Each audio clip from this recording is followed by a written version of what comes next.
My name's Joe Plum. I'm the project's coordinator of the Peru Mission. We arrived back in Peru after a year's absence, my wife Gina, my two sons and myself, about 6 weeks ago.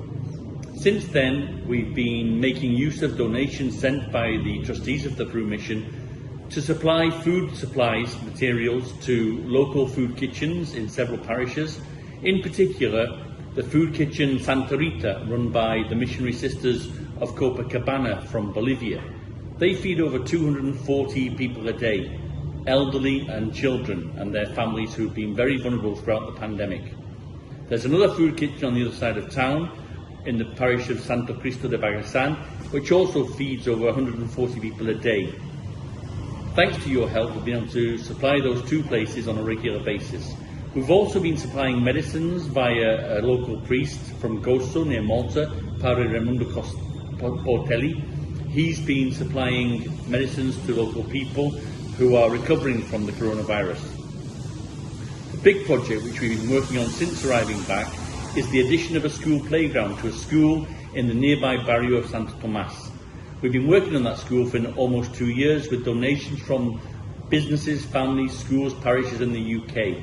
That school now has 18 classrooms, toilets for pupils, toilets for staff, a head teacher's office, a library, and with the addition of the school playground, which we've been working on in the last 4 to 6 weeks, and water channels so that the school has a supply of clean water for the pupils, not just for drinking and preparing lunch, but also for flushing the toilets and keeping the place generally clean, that the inscriptions to that school from local parents have increased by 50%, and it's now seen as the best school in that area.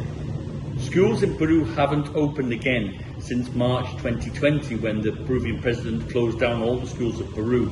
He admitted at the time that over 70% of schools didn't have clean water and therefore didn't have sanitary conditions for operating. Schools are planning to open on the 1st of March 2022, and we're all working towards that. I'm sure we'll be receiving lots of requests for help from local schools to get themselves ready for reopening on the 1st of March, which is when the school year starts here. We always need donations. We're looking to open a network of women's attention centres for women who've been affected by domestic abuse.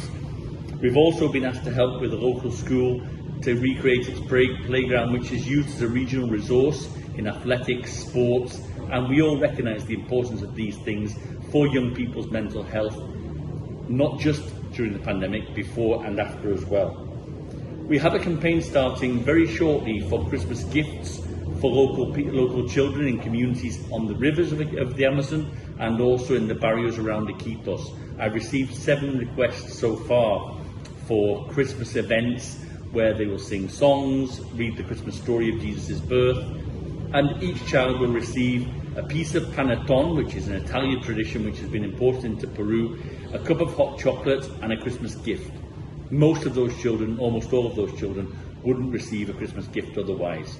So I've spoken to the trustees back in the UK and they've approved a budget in order to make those events happen and make them festive times as Christmas approaches.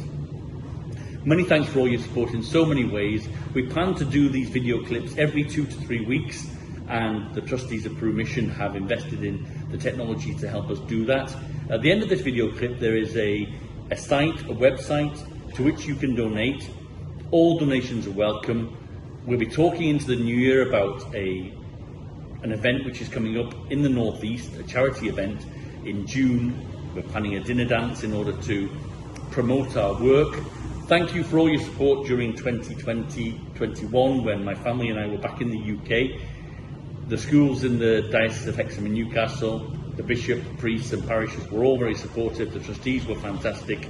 I came back here with a teaching degree which I'll be putting into practice, as I already am in my work, but in teaching in schools in the area and in the local university as well. We're glad to be back. My sons will be restarting school here in the new year, having had a fantastic year at St Godric's in Durham. And my wife Gina is doing a master's degree online, which she was doing in the UK and continuing. We miss our family and friends back in the UK, but we know that we have that solid support and we're very grateful for that. Many thanks to you all, and please keep donating to support our work. Thank you.